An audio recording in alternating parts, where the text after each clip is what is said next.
This Day in Sports History. And welcome back to another edition of This Day in Sports History, a member of the Sports History Network. It is February 17th, and on this day, we had a meeting on the ice that will repeat itself in a few days. We had confusion and controversy on the slopes, and the longest shot in the NBA was made. Those stories plus a little something extra at the end for you, and I'll get started right after this. And that's the end of the first half. As the teams head to the locker room, the Spartans lead the Bulldogs by a score. You guys stink. Geez, Coach, we're only down a couple of points. No, I mean you guys really smell. You need to hit the showers. And here, I got every one of you new bars of soap from the Sterling Soap Company. Each bar is artisan crafted using natural ingredients and essential oils. They also have shave soaps, colognes, beard balm, and a whole lot more. Now get in there. But Coach, we have another half to play. I don't care. I can't stand to be around you. A few minutes later. All right, bring it in tight. You guys are still playing terrible, but you're smelling great out there. Now listen, you're going to need to stock up for the rest of the season. We got a lot of tough games left. So go to sterlingsoap.com after the game. That's STIRLING soap.com. You got that? Yes, Coach. Great. sterlingsoap.com on 3. 1, 2, 3. sterlingsoap.com. Well, if you've been watching the Olympics from Cortina, Italy, then you know that the U.S. women's hockey team will play for gold on Thursday against a very familiar opponent, the Canadians. Well, on this day 28 years ago, those two met in the first ever women's Olympic hockey gold medal game.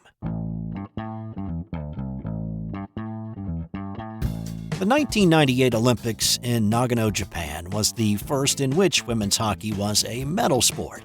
And I talked about the first matchups in these games a few weeks back, games that were complete and utter blowouts between two disparate teams. That was not the case on this night.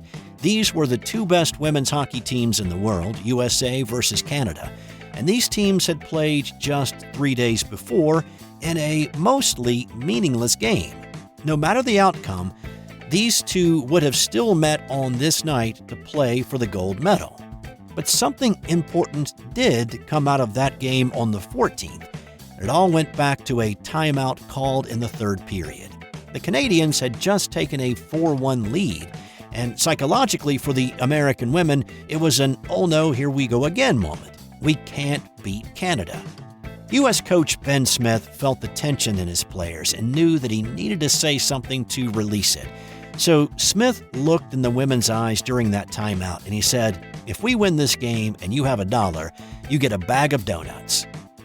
That simple phrase, nonsensical at that point, broke the team up and smiles bloomed on their faces. It was enough to give them the message that they're not giving out medals on this night. Go play for one goal and see what happens.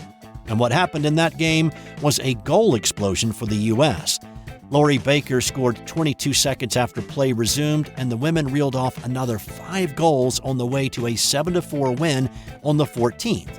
And what that win did was prove that the Canadians were beatable.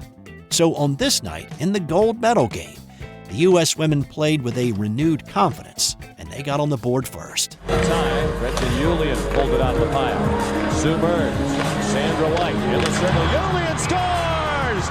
Gretchen Julian makes it 1-0 Team USA. Julian's goal was assisted by Sandra White, who also handed out the assist on the second goal before scoring an empty netter in the third to give the U.S. women the 3-1 win and the gold medal. Let's keep the Olympic theme going, but wind the clock back another 30 years to what happened on this day in 1968, when Jean-Claude Killy won his third gold medal to sweep the alpine events, but it wasn't without a little bit of controversy.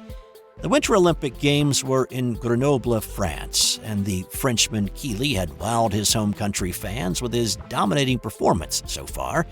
He won gold in the downhill over his countryman Guy Perrelat by 0.08 of a second.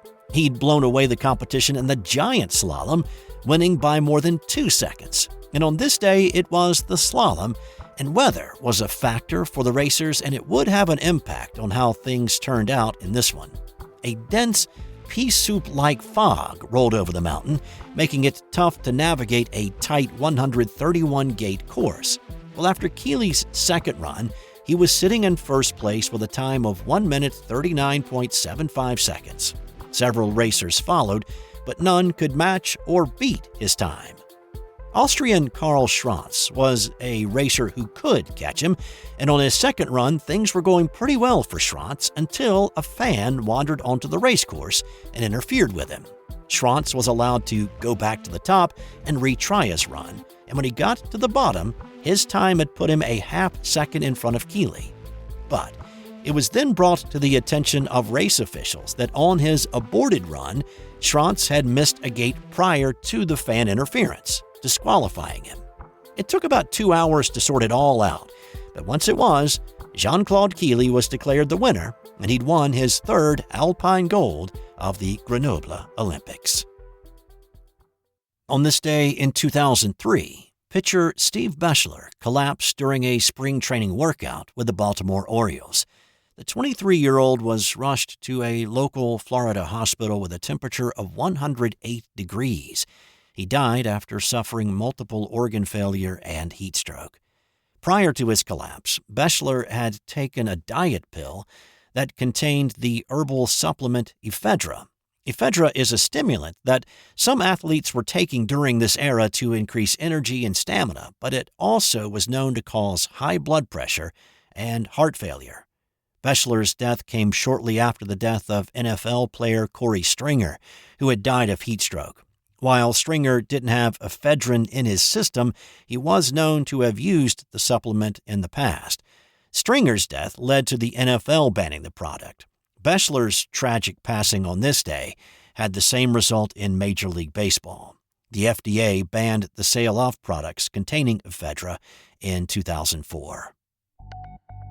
On this day in 2001, Charlotte Hornets guard Baron Davis sank the longest shot in an NBA game. Mashburn, who could run the baseline. Davis, that'll be counted on a shot attempt. Oh! It's got to go! That counts! It's good! Baron Davis has just fought it in from 92 feet away. A three-point goal by the Hornets. And that's why you take those type of opportunities. You never know when it's going to go down. And this just a heave at the end of the clock. Oh, my! Look at this! Swish! It was actually measured later at 89 feet, and it is still the longest shot in NBA history. Davis's nearly full-court heave came at the end of the third quarter against the Milwaukee Bucks at the Bradley Center, and it gave the Hornets a 76-67 lead on the way to a 10-point win that night.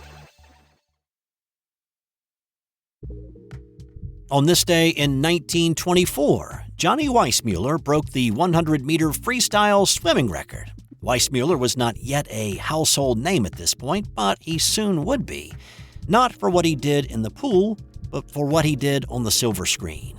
He was the original Tarzan, but before that, he was a world-class swimmer and a 5-time Olympic gold medal winner.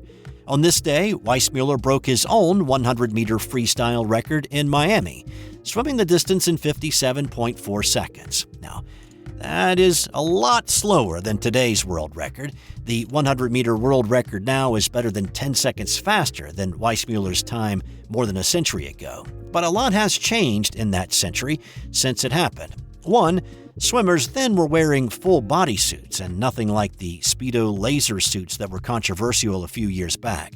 The full-body swimsuits of 1924 had a lot of drag. Entry into the pool was from the pool edge instead of an elevated starting block. The flip turn wouldn't come into fashion for another decade. So to really put into perspective what Weissmuller did on this day 101 years ago, you have to understand that his record that he set on this day would not be bested for another 10 years. And really, the only reason it was broken then was due to advances in pool design and other technology advances. Without a doubt, Weissmuller was the most dominant swimmer in the world in the first quarter of the 20th century, and he put his stamp on that a century ago. Now, if this is the first time you're hearing the name Johnny Weissmuller, that's understandable, but you most certainly are familiar with Tarzan and his trademark jungle yell. Well, Weissmuller is the guy who played the iconic jungle vine swinger in 12 movies between 1932 and 1948, yodeling his way into movie history.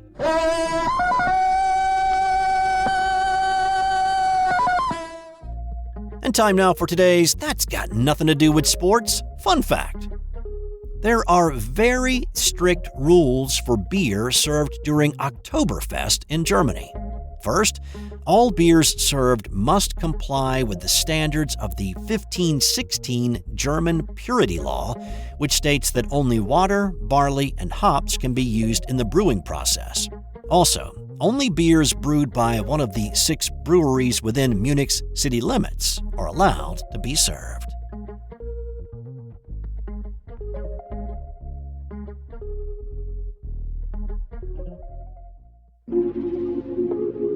This has been an original Thrive Suite production.